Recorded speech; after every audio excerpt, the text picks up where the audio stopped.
И ако до сега се връщахме назад в историята в предишния ни разговор и търсихме място на старите археологически ценности в съвременната визия на Варна, в предстоящия разговор ще акцентираме върху човешките взаимоотношения и по-скоро върху отношенията родители и деца и върху това как да ги подобрим и усъвършенстваме.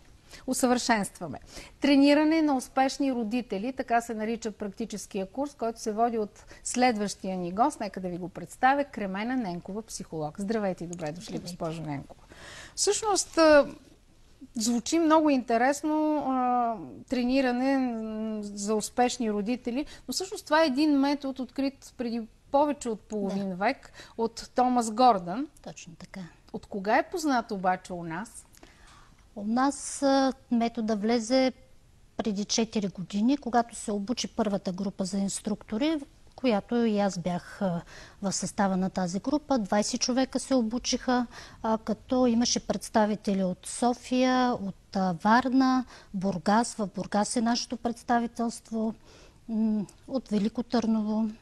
Нима може да се тренира човек да стане успешен родител? Когато говорим за тренировки, общо взето така асоциираме с спорта. Да, разбирам. Разбира се, че може да се тренира, защото да сме успешни в нещо, наистина ние се нуждаем да се тренираме и да положим усилия за това. Обикновено, и ние го изучаваме това в нашия метод, ние ползваме в диалога с нашите деца, с другите хора, ние ползваме 12 препятствия, които определено много ни пречат да имаме добри взаимоотношения с децата. И затова в метода Гордън се преподават умения, които подобряват връзката, подобряват взаимоотношенията между родители и деца, но не само.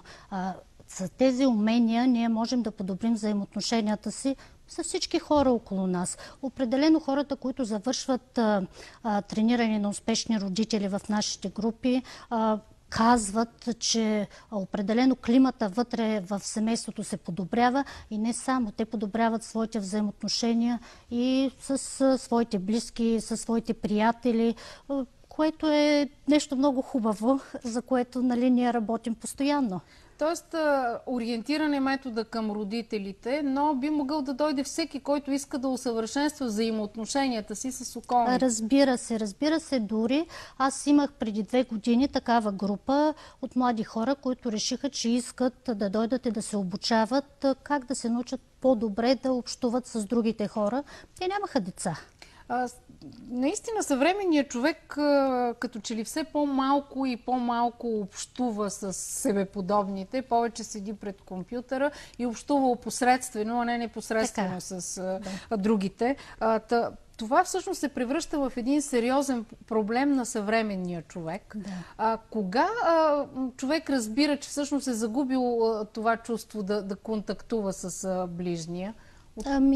То е много лесно да се установи това нещо.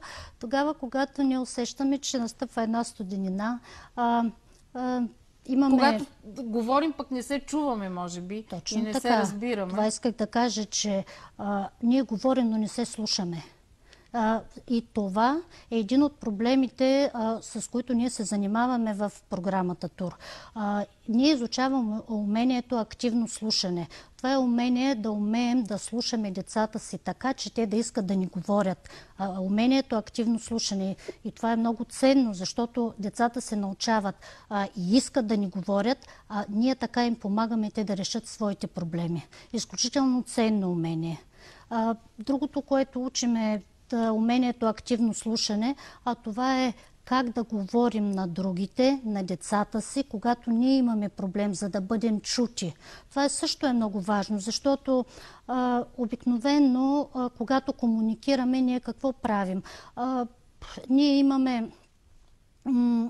искаме да кажем това, което казваме, но по някакъв наш начин, по който не е ясно другия дали е чул. Но когато го кажем необвиняващо, когато кажем как се чувстваме от поведението на другия, това помага другия да ни чуе. Това помага той сам да поиска да промени своето поведение, за да може да имаме по-добри взаимоотношения. И това наистина работи.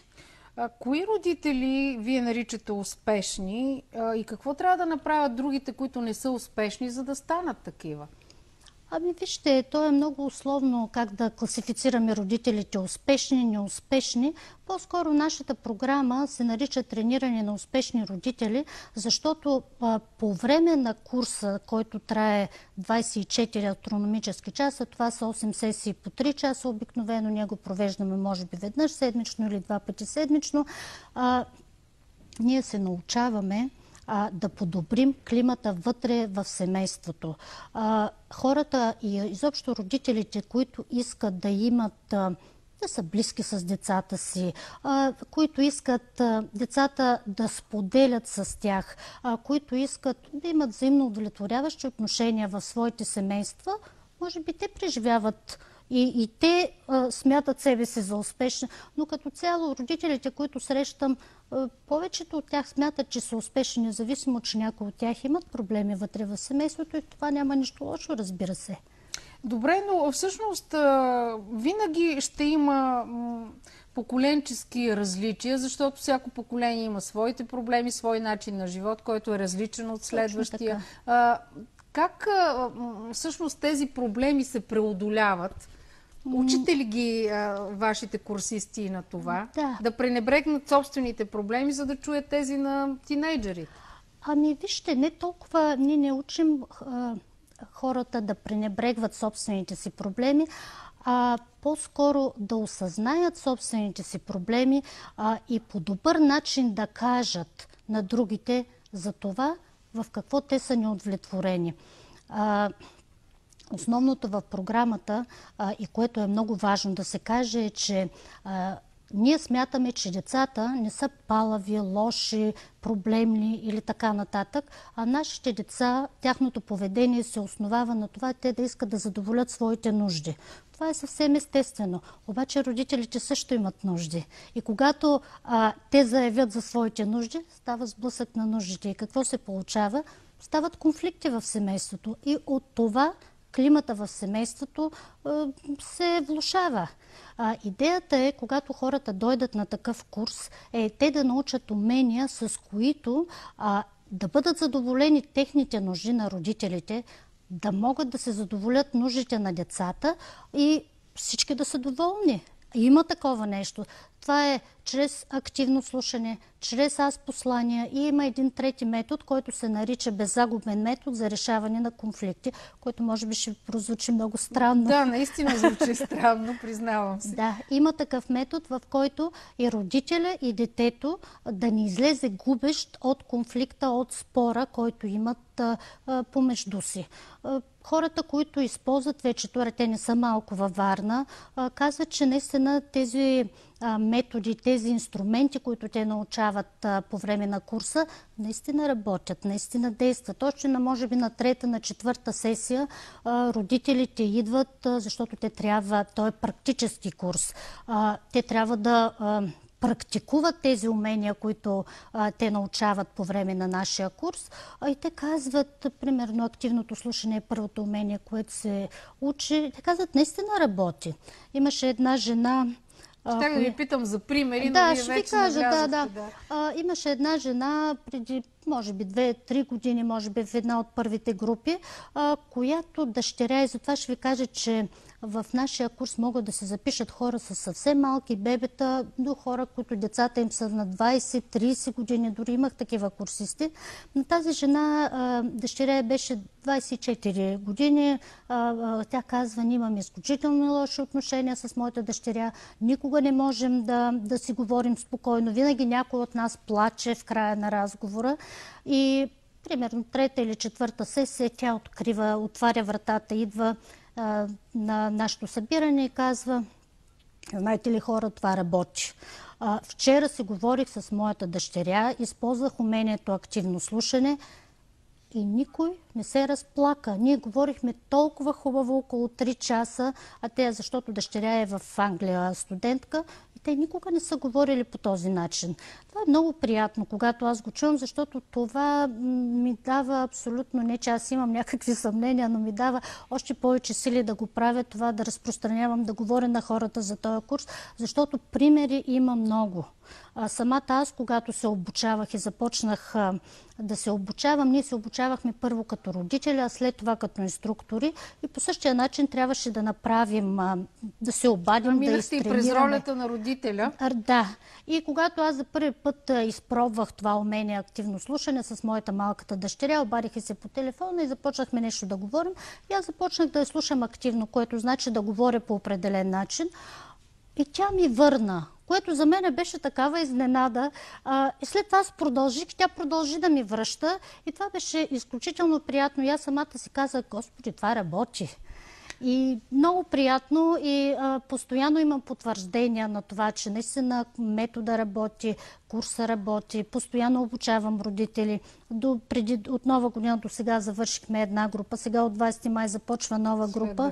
Така че хората имат интерес и това ми е приятно. За мен е приключение всяка нова група. Добре, какво ще кажете на онези хора, които казват, да, ама времето ни е твърде малко, много работа, малко свободно време, кога и да слушаме децата и то да ги слушаме активно? Да.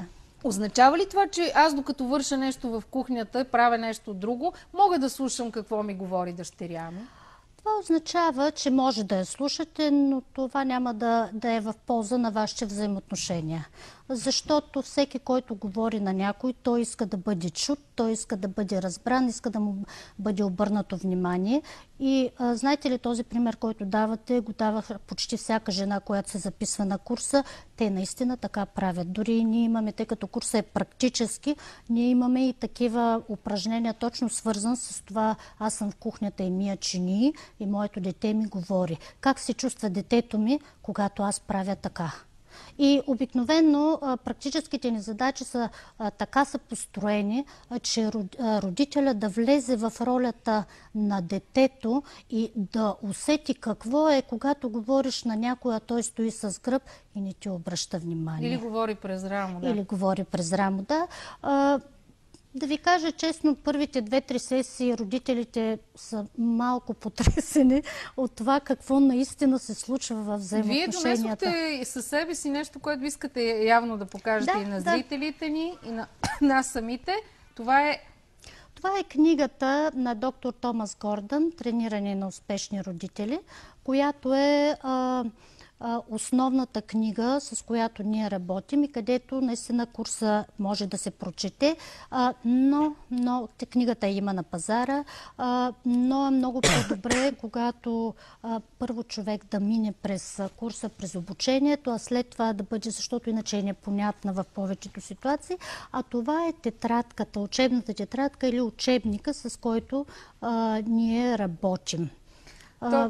Вътре има практически упражнения, защото аз давам и домашни между сесиите, да се упражняват хората и те идват с много въпроси. Общо взето има и материали, много е приятен курса. Още много бъдеще има в това, което вие казвате. Вярно, от 4 години се познава този метод у нас, но явно има бъдеще. Точно поради причините, които и вие изтъкнахте. Липсата на време, на това да отделяме повече активно внимание за нашите деца. Те имат нужда от това. Абсолютно. Благодаря ви. Надявам се, че заинтригувахме голяма част от нашата аудитория и поне ще потърсят на първо време това, за което вие говорихме, пък защо не и помощта на психолог. Благодаря ви още веднъж.